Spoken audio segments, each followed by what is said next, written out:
नमस्कार मंडळी, स्वागत आहे तुमचं माझ्या चॅनलमध्ये। तर आज मी जाणार आहे अलिबागला। माझं थोडं काम होतं म्हणून पप्पा मला सकाळ सकाळ न्यायला आले होते। प्रीतचं मॉर्निंगचं ऑफिस होतं त्यामुळे तो ऑफिसला गेलेला आहे आणि आज माझ्यासोबत दीदी सुद्धा येणार आहे। तर आम्ही दोघींनी ठरवलं की आज आपण बसने प्रवास करूया।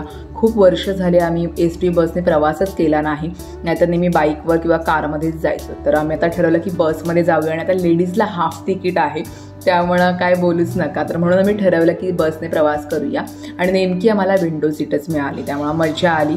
आजूबाजूला बघता सुद्धा आलं मला आणि मस्त पावसामुळे सगळं हिरवगार झालं होतं।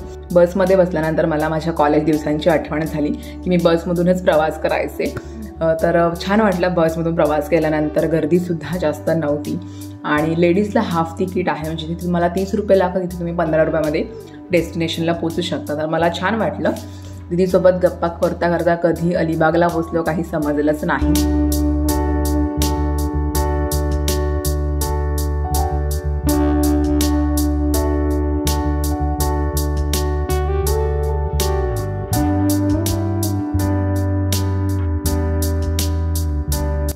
आणि फायनली आपण अलिबागमध्ये पोहोचलेलो आहोत। सकाळ सकाळ लवकरच गेलो होतो आम्ही, म्हणून थोडं भूक लागली होती, म्हणून आम्ही तिघांनी पण विचार केला की इथे काहीतरी गरमागरम खाऊया आणि सकाळच गरमागरम वडे बनत होते म्हणून पप्पा दीदी आणि मी ठरवलं की पहिले नाश्ता करूया। म्हणून वडापाव मस्त गरमागरम खाल्ले आणि इथला वडापाव हा खूप फेमस आहे अलिबागमधला। मी जेव्हा कधी अलिबागमध्ये येतो तेव्हा वडापाव नक्की खातो, मस्त वाटतं। की चटणी सुद्धा छान आहे। स्टँडच्या समोरच आहे, तुम्ही कधी अलिबागला आला तर संतोष वडापाव म्हणून आहे, टॉकीजच्या समोरच आहे हा शॉप। तिथून वडापाव तुम्ही खाऊ शकता। आम्ही नेहमी कधी आलो तिथूनच खातो। मस्त गरमागरम वडापाव वगैरे खाल्लं आम्ही आणि मी जर इथे कॅमेराचा अँगल चेक करत होतो की बरोबर आहे की नाही। तर आम्ही मस्त नाश्ता केला आणि मग आम्हाला जे काम करायचं होतं अलिबागमध्ये ते काम करायला गेलो।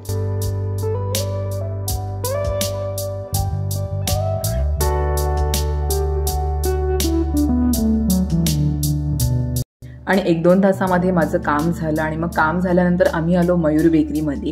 ही मयूर बेकरी अलिबागमधली खूप जुनी बेकरी आहे, 19च्या काळामध्ये ही चालू झाली होती। बेसिकली माझं कॉलेज अलिबागमधूनच आहे। कॉलेजमधून निघाल्यानंतर आम्ही मयूर बेकरीमध्ये यायचो खाऊ खाण्यासाठी। आम्ही त्यावेळेला खारी पॅटीस खायचो, खारी पॅटीस 10-12 रुपयाला मिळायचा त्यावेळेला। तर मयूर बेकरीमध्ये आल्यानंतर आम्ही केक, खारी टोस्ट खूप काही गोष्टी घेतल्या आणि आम्ही घरी निघालो। आणि बाहेर खूप जास्त ऊन आहे। येताना आम्ही परत विचार केला की बसमधूनच येऊया, खूप मजा आली आम्हाला बसमध्ये येताना।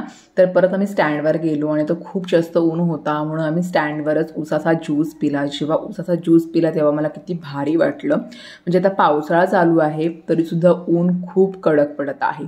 आणि मग आम्ही आमची एसटी कधी लागते याची वाट बघत होतो। कॉलेजमधले खूप सारे मुलं मुली होते, आम्ही सुद्धा कॉलेजच्या वेळेला अशा स्टँडवर उभे राहायचो एसटीची वाट बघत। आणि एकदा एसटी लागले की ही असली धाव ठोकली ना का तर सीट पकडण्यासाठी। तर ही गंमत मला आठवली। आणि आता अलिबागचा हा बस स्टँड आहे खूप रेनोव्हेट केलेला आहे, आधी असं नव्हतं पण आता छान वाटते। टॉयलेट बाथरूम सुद्धा केलेला आहे आणि दीदीला जास्त बसमधून प्रवास केलेला तिला जमत नाही, तरी पण मी तिची बारकी बहीण आहे, मी ज्या हट्टी आहे, मी तिला बोलले की आपण जायचं तर बसमधूनच जायचं।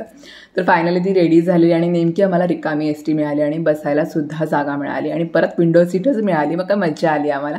हा प्रवास आम्हाला खूप जास्त आवडला आणि एसटीतून प्रवास करण्याची मजाच काही वेगळी आहे। जाताना आम्हाला मंदिर लागलं, त्या मंदिरामध्ये देवीचं मंदिर आहे, तिथे काहीतरी कार्यक्रम चालू होता आणि बोलता बोलता आम्ही घरी सुद्धा पोहोचलेलो आहोत।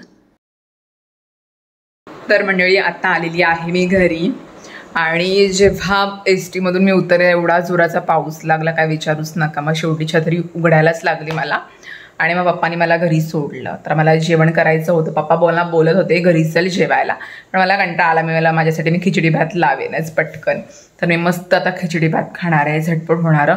तसं भाजी आहे, मी प्रीतला सकाळी ऑफिससाठी त्याला उठाण्याची भाजी केली होती ती सुद्धा आहे, पण मी विचार केला खिचडीची लावते। तर माझी शिट्टी होत्यात आपोआप, 3 शिट्ट्या झाल्या की माझी खिचडी रेडी असणार आहे। मस्त लोणच्यासोबत खिचडी खाणार आहे। जेव्हा माझ्याकडे काहीच ऑप्शन नसतो जेवणासाठी, फक्त मला 10 मिनिटात जेवण बनवायचं असतं, तेव्हा मी हाच ऑप्शन चूज करते की मग सरळ खिचडी बनवते। तांदूळ थोडे आणि थोडी मुगाची डाळ, टोमॅटो टाकते थोड्यामध्ये त्याच्यामध्ये आणि काही भाजी वगैरे असलं टाकता। आज मी त्याच्यामध्ये मक्के टाकलेली आहेत, म्हणजे मक्याचे दाणे टाकलेले आहेत। तुम्हाला दाखवते माझी खिचडी कशी झालेली आहे ते। तर माझी खिचडी रेडी झालेली आहे मस्त थोडी मी पातळच थोडं पाणी जास्तच टाकते, मला अशी थोडी पातळवाली म्हणजे अशी मऊ मला खिचडी खूप जास्त आवडते. तर या माझं जेवण रेडी आहे. आता मस्त मक्याचे दाणे टाकलेले आहेत त्याच्यामध्ये मी, तर लोणच्यासोबत मस्त खाणार. तुमच्याकडे जेव्हा कमी वेळ असतो तेव्हा तुम्ही जेवायला काय बनवता मला कमेंट सेक्शनमध्ये नक्की सांगा.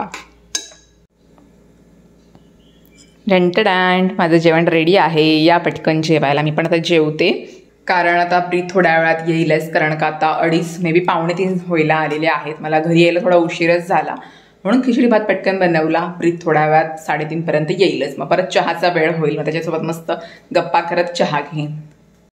तर मंडळी प्रीतसुद्धा आलेला आहे ऑफिसमधून. आल्यानंतर त्याच्यासाठी मस्त गरम गरम चहा बनवणार आहे मी. आलं वगैरे टाकलं होतं. तर मंडळी आजचा ब्लॉग कसा वाटला मला कमेंट सेक्शनमध्ये नक्की सांगा. आवडलं तर लाईक करा, चॅनलला सबस्क्राईब करा आणि आपण भेटूया पुढच्या ब्लॉगमध्ये म्हणजेच उद्याच्या ब्लॉगमध्ये. चलो बाय बाय.